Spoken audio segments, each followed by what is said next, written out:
27 Juun sanadkii 1995 warbaahinta gudaha Qatar ayaa kaamirooyinkoodii u qaatay garoonka diyaaradaha ee magaalada Dooxa si ay u soo duubaan shir jaraa'id oo uu halkaasi ku qabanayay hogaamiyihii xilligaas xukumayay dowladda Qatar, Al-Amiir Khalifa bin Hamad Al Thani. Amiirku waxa uu ku sii jeeday dalka Switzerland si uu halkaasi ugu soo fuliyo hawlo arrimaha dowladda la xiriiray oo labada dhinac ka dhaxaysay iyo arrimo caafimaad oo isaga u gaar ahaa. Jawiga iyo muuqaalka halkaasi ka jiray ee ay warbaahintu soo tabinaysay waxa uu iska ahaa xaalad aan ka duwanayn maalmihii caadiga ahaa ee uu amiirku halkaasi wartabiyaasha kula hadli jiray mar kasta oo uu dalku ka dhoofayo. Goobta sidoo kale waxaa ku sugnaa qaar ka mid ah wasiirada iyo saraakiil ciidamada ka tirsan. Markii uu shirka jaraa'id qabanayay waxaa garabkiisii taagnaa wiilkiis ahaana dhaxal sugaha dowladda. Kaamirooyinku ma qabanaynin wax ka duwan wiil aabbihii sagootinaya, isagoo weliba la arki karay in uu gacanta ka dhunkanayo ixtiraam, xushmad iyo baarinimo darteed. Laakiin sida ay xaqiiqdu noqotay, muuqaalkaasi ma ahayn mid sagootin ah oo wiil iyo waalidkiis dhex martay, balse wuxuu ahaa soo gabagabayn xiriir maamul oo ka dhaxeeyay amiir iyo dhaxal sugihiis, taas oo bilow u ahayd marxalad cusub oo ku saabsan taariikhda Qatar iyo guud ahaan gacanka Carabta.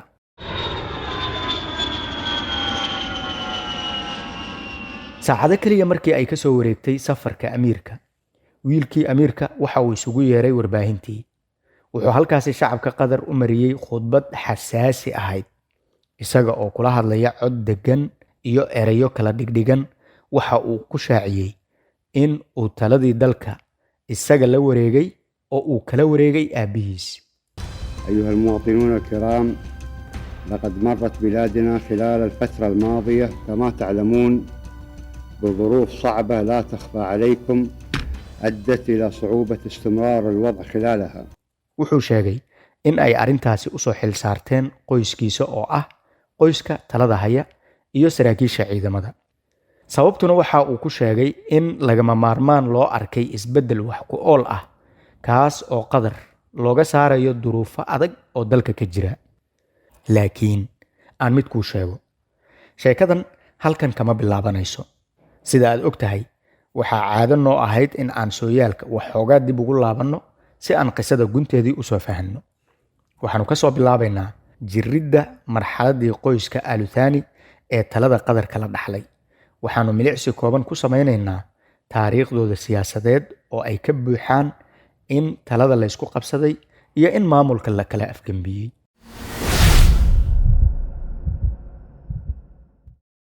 Sanadihii 60-meeyadii ilaa bilowgii 70-meeyada, Qatar waxa ay ahayd boqortooyo yar oo ku tiirsan dakhliga yar ee ka soo xarooda ceelasha shidaalka. Maamul ahaan waxay ku jirtay gacanta Amiir Sheikh Ahmed bin Ali Al Thani. Amiirku waxa uu inta badan waqtigiisii ku qaadan jiray dalal kale oo dibadda ah, gaar ahaan Switzerland, ayada oo markii uu dalka ka dhoofayo uu xukunka u sii dhiibi jiray ina adeerkiis Sheikh Khalifa bin Hamad Al Thani si uu kusimo ugu sii noqdo. Sheikh Khalifa waxa uu ahaa dhaxal sugaha iyo ra'iisul wasaaraha xukuumadda, waxaana gacantiisii ku jiray oo uu qaabilsanaa maamulka howlaha maalinlaha ah ee dalka. Dhowr jeer oo hore, amiirku waxa uu ina adeerkiisii oo dhaxal sugaha ah uu ku qabsaday oo uu kula murmay in awoodda dowladda uu si aan wanaagsanayn ugu takrifalayo. Taas waxa ay dhalisay xiisado siyaasadeed iyo kala shaki ballaaran. Sheikh Khalifa dhankiisii waxa uu amiirka u soo jeediyey eed ah in dhaqaalaha dalka, gaar ahaanna dakhliga shidaalka ka soo xaroonayay oo sii kordhayay, aan loo maaraynin si hufan, isla markaana loo baahan yahay in maamulka la hagaajiyo. Wuxuu u soo jeediyey talo ah in la joojiyo musuqmaasuqa iyo kharash bixinta aan loo meeldayin ee xubnaha qoyska boqortooyada ay xisaab la'aan iska daldashaan oo ay ku tasarrufaan. Waxa uu arkayay in Amiir Ahmed uusan lahayn hogaamin adag, isla markaana uusan dalka ku soo kordhinaynin horumar la taaban karo.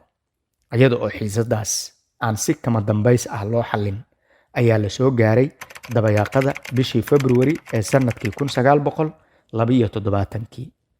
amiir axmed waxa uu qorshaystay safar booqasho rasmi ah oo uu ku tegayo dalka iiraan. taas waxa ay sheekh khaliifa siisay fursad uu si aamusnaan ah kula wareegi karo talada dalka. subaxdii hore ee 22 February sanadkii 1972 sheekh khaliifa waxa uu isugu yeeray golaha wasiirada, saraakiisha ciidamada kala duwan iyo xubnaha muhiimka ah ee qoyska talada haya. wuxuu si rasmi ah ugu dhawaaqay in uu xukunka dalka la wareegay. wuxuu yiri hadal nuxurkiisu ahaa: wixii hadda ka bilowda aniga ayaa ka amiir ah dalka. waxaan cagta saarnay wadada isbeddelka horumarka leh. kaliya waxaan idinka rabaa in aad isbeddelkan cusub la jaanqaadaan. xubnihii kulankaasi ka qayb galay wax diidma ah kuma soo celinin amiirka talada xoogay. qasab iyo qanaaco wixii ay ahaydba dhammaantood iyaga oo u sacbatumaya oo u dhoola cadaynaya ayay kulankii ka soo baxeen oo la soo xiray. aqbal iyo guddoon wacan ayaan lagu kala dareeray. waxay ahayd dhacdo aan wax dhiig ahi ku daadan oo aan la maqal wax rasaas ah, xitaa hal xabad. ilaalada boqortooyada iyo ciidamada qalabka sida waxa ay si halhaleel ah ula safteen amiirka cusub. amiir axmed bin cali al thani waxaa sidaasi farihiisii uga baxay taladii dalka qatar. wargeysyada caalamka waxa ay dhacdadan u bixiyeen afgembigii aamusnaa ama afgembigii nabadgelyada ku dhacay. dhacdadaasi waxa ay si fudud u beddeshay taariikhda qatar. arrintani waxa ay dhacday sanad kadib markii qatar ay ka madax bannaanaatay gumaystihii ingiriiska oo ku beegnayd 3 Sebtembar sanadkii 1971. waxayna calaamad u ahayd bilowga isbeddel cusub oo dhinacyo badan ah oo dalka ka dhacay. amiirka xilka laga xoogay sheekh axmed dalka qatar dib uguma laaban. wuxuu noloshiisii ku qaatay dibad wareeg. ugu dambeynna 25 Noofembar sanadkii 1977 waxa uu ku geeriyooday magaalada London ee dalka Ingiriiska. aan u soo noqonno afgembigu markii uu dhacay kadib, sheekh khaliifa waa ninkii talada xoogay waxa uu isku dayay in uu si degdeg ah u bilaabo barnaamijyo horumarin ah. markiiba wuxuu laalay qaar ka mid ah saamigii faa'iidooyinka maaliyadeed ee xubnaha qoyska boqortooyada ay dhexda ku kala dhusan jireen. wuxuuna lacagtaasi u wareejiyey mashaariicda horumarineed ee dalka. wuxuu bilaabay in uu horumariyo kaabayaasha dhaqaalaha, dhismaha iskuullada, cisbitaalada iyo warshado dhowr ah. qatar waxa ay bilowday in ay wax xoogaa soo kabsato, in ay dhowr tillaabo horey uga dhaqaaqdo halkii ay joogtay waagii uu xukunka hayay amiir axmed. laakiin Soomaali waxay ku mahmaadaa hal booli ah nirig xalaal ah ma dhasho. sidoo kale waxa ay ku mahmaadaa ushii aad walaalka ku dhufatay gumadkeeda adigu ku sugayaa. sheekh khaliifa bin xamed al thani oo xukunka la wareegay sanadkii 1972 waxa uu ku fekeray in uu si adag u xakameeyo awoodda siyaasadeed iyo dhaqaale ee dalka si aysan ugu dhicin wixii ku dhacay ina adeerkiis oo uu talada ka boobay. si uu u hubiyo in xukunka uu gacantiisii ugu jiro si aamin ah, wuxuu istusay in wiilkiisii curadka ah oo lagu magacaabo xamed sheekh khaliifa bin xamed al thani uu u magacaabo dhaxal sugaha qatar. xamed waxa uu xilligaasi ahaa wiil dhalinyar ah oo da'da 27 ku jira. waxbarashadiisii sare waxa uu ku qaatay dalka Ingiriiska isagoo ka tirsanaa akademiyadda ciidamada boqortooyada ee Sandhurst, waxaana uu ka qalin jebiyey sanadkii 1971. takhasuskiisu waxa uu ahaa mid ciidan iyo mid hogaamineed. wuxuu lahaa shakhsiyad hogaamin adag iyo aragti fog leh. waxa uu si gaar ah u xiiseynayay in uu ka shaqeeyo arrimaha ciidamada iyo siyaasadda arrimaha dibadda. aabihiis waxa uu siiyey fursad ballaaran, isaga oo u dhiibay mas'uuliyado muhiim ah oo ay ka mid ahaayeen wasaaradda gaashaandhigga iyo maamulka howlmaalmeedka madaxtooyada.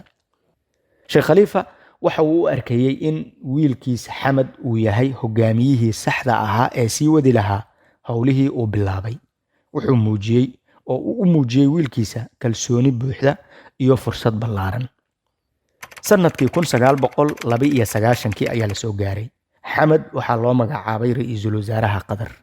wuxuu yeeshay galaangal siyaasadeed iyo awood fulineed oo ka badan intii hore. taas waxa ay xamed siisay fursad uu ku dhisto shabakad isaga u gaar ah oo si gaar ah u taabacsan oo ka kooban saraakiil ciidan, sirdoon, wasiiro iyo xubno kale oo muhiim ah oo qoyska ka tirsan. si tartiib ah muddo kooban gudahood, sheekh xamed waxa uu noqday qofka ugu awoodda badan dalka.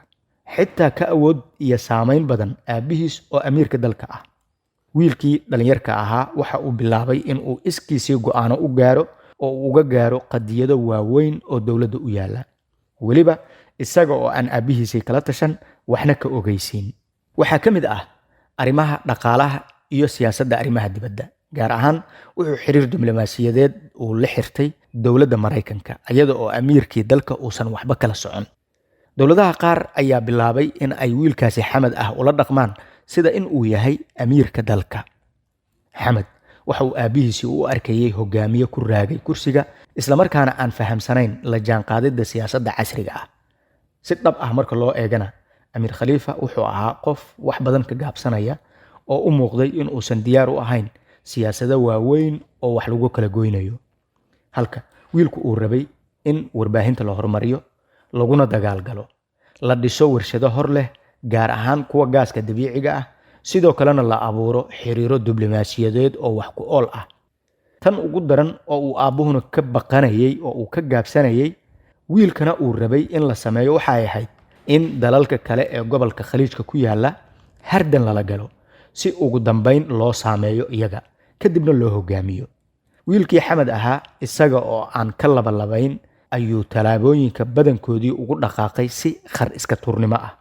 mararka qaar waxaa dhacaysay in Amiir Khalifa uu arko shaqo masiiri ah oo socota isaga oo aan ka warqabin, meel lagu go'aamiyey, lagu qorsheeyey, kadibna fulinteedii looga dhawaaqay uusan waxba ka ogeyn. mar kasta waxa uu soo baraarugayay mar ay xeero iyo fandhaal kala dhaceen oo wixii la fali lahaa la falay. bilowgii sanadkii 1995 xiriirkii aabe iyo wiil ka dhaxeeyay waa uu soo xumaaday. Amiir Khalifa ficilada wiilkiisii waxa uu u arkay tallaabooyin ka baxsan xadka mas'uuliyaddii uu dowladda uga dhex calaamadeeyay. waxa u muuqatay in wiilkiisii uu awood ballaarsi aan caadi ahayn ku guda jiro, taas oo aysan ka soo socon natiijo la mahdiyo. si aan heerkaasi la isla gaarinba, waxa uu bilaabay in si tartiib ah awoodihii waaweynaa ee uu markii hore u dhiibay qaarkood uu dib uga xayuubiyo. sidoo kale waxa uu dib u farageliyey heshiisyadii dowladda ee uu saxiixay. wiilkii Xamed ahaa waxa uu istusay in aabbihiis uu gebi ahaanba xukunka ka fogeynayo oo ugu dambeynna uu meel cidla ah kusoo ridi doono. inta aysan taas dhicinna waa in uu hindisaa tallaabo wax ku ool ah oo uu mas'uuliyadihiisii ku badbaadsan karo.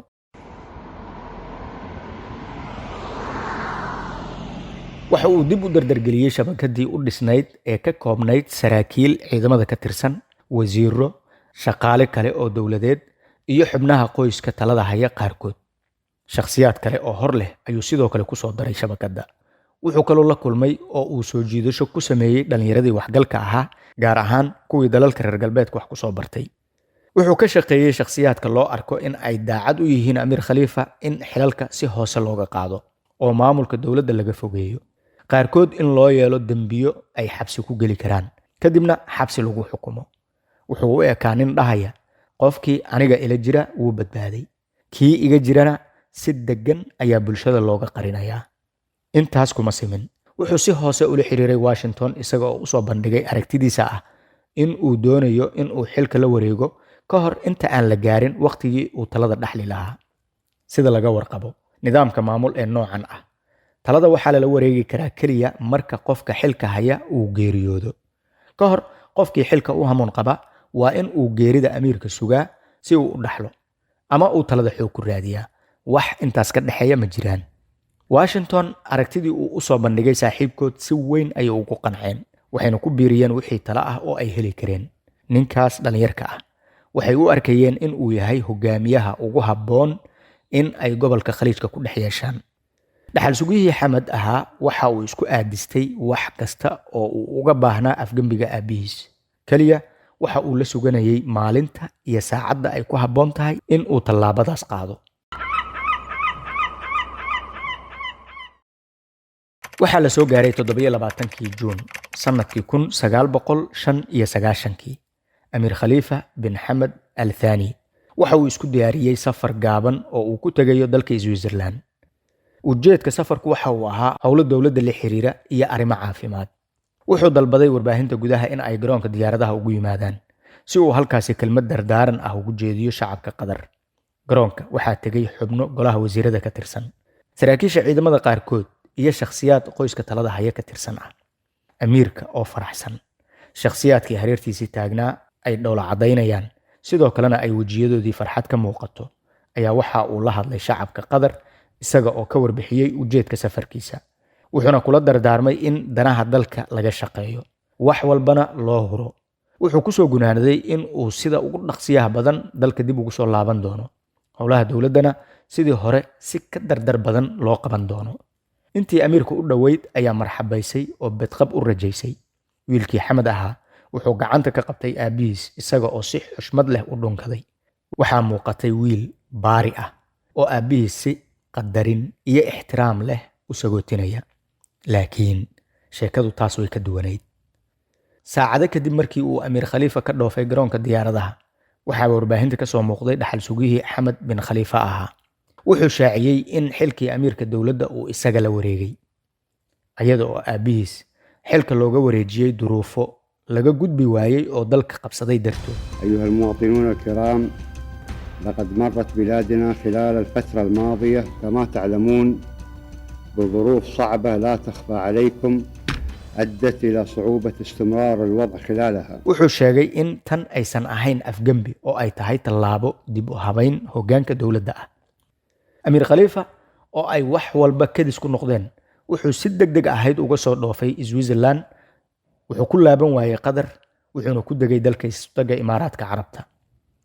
wuu ka sabri waayey xilkii laga tuuray. wuxuu sheegay in uu weli isaga yahay hogaamiyaha sharciga ah ee dowladda Qatar. wuxuu ku fakeray in uu isagana qaab afgembi ah xilka gacantiisii ugu soo celiyo. dalka Imaaraadka ayuu si qarsoodi ah kulan kula qaatay saraakiil ciidamada Qatar iyo kuwa ilaalada qasriga ka tirsanaa, kuwaasi oo badankood ka soo jeeda qabiilka qoyska talada haya ee Qatar. waxay halkaasi ku dejiyeen qorshe ciidan oo ay ugu magac dareen howlgalka Abu Cali. waxay ahayd xeelad si sugan looga baaraandegay oo ku talagalkeedu u ahaa in Sheekh Khaliifa gar iyo gardaraba dib loogu celiyo kursigiisii amiirnimo. xeeladda waxaa ka qayb ahaa in marka hore lala wareego garoonka diyaaradaha iyo xarunta warbaahinta qaranka ee Qatar, isla waqtigaasna in ciidamo shisheeye oo taageeraya ay dalka Qatar ka soo galaan 3 aag. in ciidamada Sacuudigu ay ka soo galaan marinka Abu Samara, ciidanka cirka ee Bahraynna iyaga oo diyaaradahoodii dagaalka adeegsanaya ay ka soo galaan gobolka Dukhaan, ciidanka Imaaraadkuna ay soo weeraraan saldhigga militari ee Xamraa. 3 dowladood ee loo qorsheeyey in ay howlgalka ka qayb galaan waa lala socodsiiyey, iyaguna way ku qanceen isla markaana ogolaadeen. waxaa la isla meel dhigay in fulinta qorshahaasi lagu dhaqaaqo 5 aroornimo maalinka 27aad ee bisha Ramadaan. isla maalintaasna howlgalka dhammaantiisii la soo afjaro, dadka reer Qatarna ay ku waabariistaan amiir khaliifa oo xafiiskiisa fadhiya. xaaladii oo isku aadan iyo raggii ku howlgali lahaa oo isku dubaridan ayuu hal mar qorshihii kala daatay. wax walba ka kacayay noqdeen, dadaaladiina guuldaro ayay ku soo afjarmeen. arrinka waxaa fashiliyey markii mid ka mid ah raggii marka hore daacadda u ahaa amiir khaliifa uu dib u kala wareegay, kadib inta uu xafiiska Dooxa la xiriiray uu la socodsiiyey qorshaha Imaaraadka lagu maleegay. wax kasta oo la isla meel dhigay ayuu si faahfaahsan ugu sheegay amiirka cusub ee kursiga ku fadhiya. markiiba dalka Qatar waxaa lagu soo rogay xaalad bandow ah, dhulka, hawada iyo biyaha. kadibna waxaa la qabqabtay qaar ka mid ah xubnihii wax ka dejiyey xeeladda oo dalka Qatar markiiba dib ugu soo noqday. guryihii iyo xafiisyadii ay ku sugnaayeen inta loogu tegay ayaa xabsiyada lagu guray. kuwo kale ayaa baxsaday oo dalka ka cararay. intii gacanta lagu dhigay ayaa maxkamad la soo taagay oo xukunno lagu riday. المحكمة معاقبة كل منهم بالإعدام شنقا أو رميا بالرصاص حتى الموت. isku daygaasi afgambiga, amiir Xamed waxa uu ku bartay cashar muhiim ah. si uu xilkiisii u adkaysto, waxa uu qaaday tallaabooyin muhiim ah.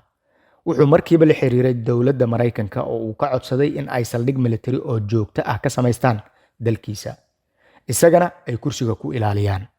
Maraykanka oo arrintaasi fursad u arkay ayaa markiiba ku dhaqaaqay hirgelinta hawshaas. isla sanadkaas 1996 ayaa Qatar laga dhisay saldhigga militari ugu weyn ee uu Maraykanku ku leeyahay Bariga Dhexe.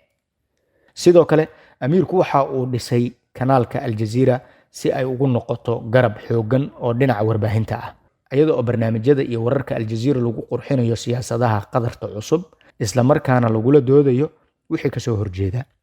Iyada oo laga faa'iideysanayo gaaska dabiiciga ah, waxaa la sameeyey maalgelinno waaweyn, heer ay Qatar ka mid noqotay dowladaha ugu hodansan caalamka. Waxaa sare u kacay dakhliga muwaadinka Qatar ee ku nool gudaha dalkiisa Qatar. Waxaas oo horumaro ah badankood waxaa la qabtay oo laga farxashay 2 sano ee ugu horreysay oo uu xukunka qabtay. Muddo kooban gudahood, Qatar waxa u suurta gashay in ay u hoggaansamaan dowladaha gobolka, sidoo kalena la dhageysto doodaheeda marka la joogo arrimaha caalamiga ah. Sheikh Hamad bin Khalifa Al Thani waxa uu xukunka hayay muddo 18 sano ah. Muddadaasi wax badan ayuu qabtay oo lagu amaano, wax badan oo lagu dhaliilana way jiraan. Ugu dambeyn, sidii uu u socday sanadkii 2013 wuxuu ku yimid waddo T ah, yacni waddo bidix ama midig u furan oo ay qasab tahay in labadaas midkood loo leexdo. Filosoofka lagu magacaabo George Santayana waxa uu dhahay, kuwa aan xasuusan wixii la soo maray waxay ku xukuman yihiin in hadda dib loogu celiyo. Waxaa kaloo jirta murti dhahaysa taariikhdu ayada ayaa dib isu qorta. Amiir Hamad waxa uu soo xasuustay in hadda ka hor xilkan uu aabihiis ka xoogay, aabuhuna uu ina adeerkiis ka xoogay. Sidaas darteedna ay u badan tahay in taariikhdu ay mar kale dib isu qorto. Wuxuu istusay inta aan isna laga xoogin oo isaga oo dulleysan uusan dalka ka cararin in uu hadda si nabadgelyo ah kursiga ku wareejiyo. Laakiin yay tahay in uu u dhiibo.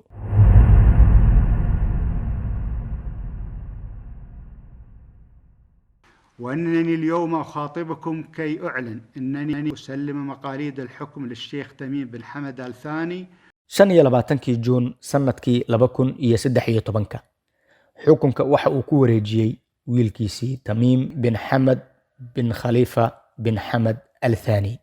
جدير بالثقة وقادر على حمل الأمانة وتأدية الرسالة.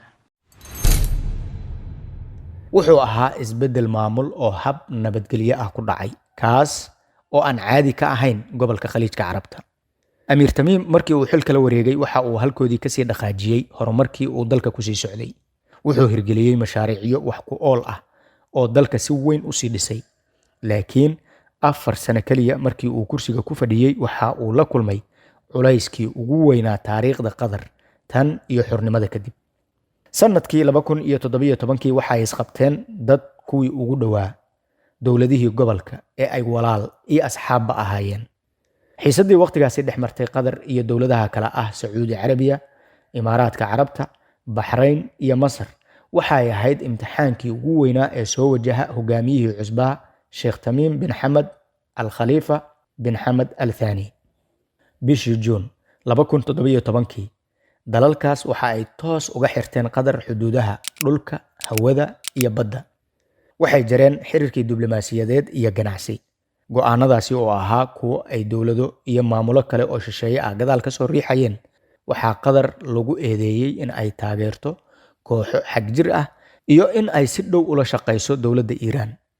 Qatarna way diiday dhammaan eedeymihii loo jeediyey. Tani waxay ahayd tijaabadii ugu adkayd ee soo wajahda amiirka cusub Sheikh Tamiim, oo markaasi weli da'yar ahaa isaga oo ku jiray 37 sano oo keliya. Waxaa horyaalay in uu gaaro go'aano wax ku ool ah oo uu si degdeg ahna uga falceliyo tallaabooyinka culus ee ay qaadeen dalalka deriskiisa ah. Laakiin wuxuu muujiyey adkaysi, isaga oo ka fogaanaya in uu galo dagaal toos ah. Sidaas oo ay tahayna marnaba ma dabcin, isaga oo iska diiday in uu aqbalo shuruudihii 13 qodob ahaa ee la hordhigay. Our sovereignty is a red line. We don't accept anybody interfering our sovereignty. taasna waxa ay xoojisay taageeradiisii gudaha, iyada oo muwaadiniintu ay u arkeen hogaamiye adag oo u taagan difaacidda qadiyadaha dalkiis. Dowladihii xayiraadda saaray Qatar waxay uga gol lahaayeen in dhaqaale iyo siyaasad ahaanba la curyaamiyo. Laakiin amiirku taas beddelkeedii waxa uu xoogga saaray kobcinta dhaqaalaha iyo fursadaha maalgashi ee dalkiis. ganacsigii iyo sahaydii cuntada ee Qatar oo badankoodii ka imaan jiray dalalka Sacuudiga iyo Imaaraadka ayaa si lama filaan ah u istaagay markii xayiraadda la saaray. laakiin Sheekh Tamiim waxa uu xoojiyey xiriirka ganacsi ee Turkiga, Iiraan iyo dalal kale, isaga oo dardargeliyey wax soo saarka gudaha. Muddo aad u kooban, Qatar waxa ay noqotay mid isku filan dhanka sahayda cunto iyo badeecadaha, taas oo aan hore loogu baraarugsanayn. Cunaqabatayntu waxa ay Qatar ka dhigtay dal si weyn loo taageero caalami ahaan, gaar ahaan Turkiga iyo dalal kale oo Yurub ah. Sheekh Tamiim waxa uu si waxgal ah u adeegsaday warbaahinta, gaar ahaan Al Jazeera, si uu ugu muujiyo dunida in dalkiisii la dulmiyey, taasoo sare u qaaday sumcaddii iyo taageeradii siyaasadeed ee uu dowladaha caalamka badankoodii ka helayay. We want it to end. But nothing is going to be above our dignity, our sovereignty. Xiisaddii waxa ay socotay ilaa bishii January 2021. Kadibna heshiiskii Al-Ula ee Sacuudiga ayaa lagu soo afjaray go'doominta. Haddii xasuusnow, Qatar waxaa xayiraadda laga qaaday iyada oo laga tanaasulay dhammaan 13 qodob ee shardiga looga dhigay. Sheekh Tamiim wuxuu ka baxay xaaladii adkayd isaga oo helay sumcad ah in uu yahay hogaamiye adkaysi badan, farsamo diblomaasiyadeedna leh, isla markaana dhisay kalsoonida shacabkiisa. 4 sano oo xayiraaddii ugu adkayd oo awoodoodii intii u dambeysay ah ay saareen dowladaha gobolka. Haddana Qatar markii go'doominta laga qaaday wax saameyn ah kama muuqan. Waxaa tusaale kugu filan koobkii kubadda cagta adduunka ee uu dalkaasi martigeliyey 2022.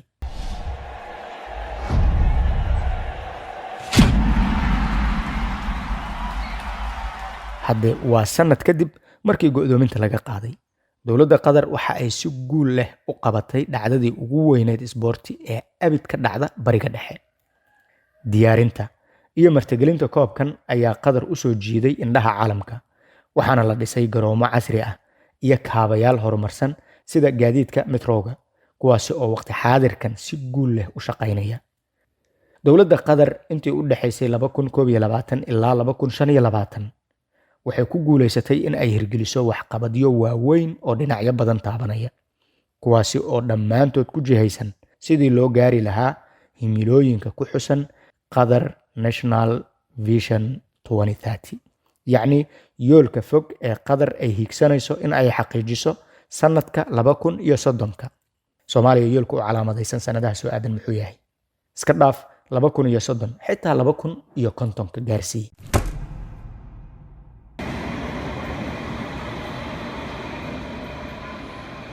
Si kooban, afgamiyadii maamul ee ka dhacay dalka Qatar wuxuu noqday casharo muhiim ah oo ay sida ugu habboon uga faa'iideysteen isla Qadariyiinta laftirkood. Intaas ayaynu ku soo gunaanadaynaa taariikhdan oo aynu ku soo qaadannay afgamiyadii ka dhacay dalka Qatar iyo casharadii ay ka barteen, tan iyo mowduuca xiga oo aanu ka dhigi doonno mid kale oo aad u xiiso badan. Waxaan idinku dhaafaynaa sidaas iyo nabadgelyo, amaana Allah. Halkan waa Itaal Media, aniguna waa Aways Xaaji Nuur, Aways Aar.